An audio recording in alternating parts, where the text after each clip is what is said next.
C'est déterminé qu'Adjel Habib arrive à son audition. La candidate commissaire européenne a répondu pendant plusieurs heures aux questions des 54 députés européens.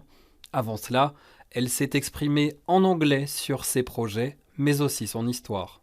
Thank you. Pourquoi suis-je en train de vous raconter mon histoire?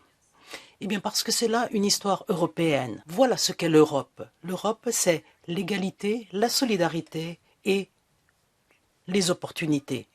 Ces valeurs, elles composent justement le portefeuille convoité par Adjel Habib.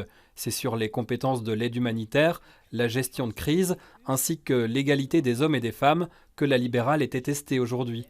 Une audition qui, malgré quelques réserves, a convaincu. Je pense qu'elle s'en est bien sortie. Et surtout, ce qui m'a fait plaisir ce matin, après la dure nuit que nous avons eue quand même, avec Trump et la victoire de Trump, et quelqu'un qui va dans tous les sens, aujourd'hui, on a eu face à nous une femme ancrée dans ses valeurs, dans sa cohérence. Elle est restée cohérente tout le long pour continuer à défendre ce en quoi elle croit. Je pense qu'elle a été désignée, qu'elle vient de passer un examen, qu'elle s'en est sortie, et moi, je lui fais confiance quant au travail qu'elle va réaliser. Le portefeuille d'Adjel Habib avait déçu lors de son annonce. Il avait été jugé pas assez important, mais avec l'actualité, il semble plus important que jamais. Celui qui ne comprend pas que la préparation aux crises ou l'égalité ou l'aide humanitaire ne sont pas des dossiers majeurs, je ne sais pas très bien par quel bout le prendre pour l'expliquer. Mais en tout cas, effectivement, quand vous entendez les questions qui ont été posées, les réponses qui ont été apportées, vous voyez à quel point ce sont des dossiers qui sont vastes. Trop vaste pour certains, quelques inquiétudes ont notamment été soulevées quant à l'égalité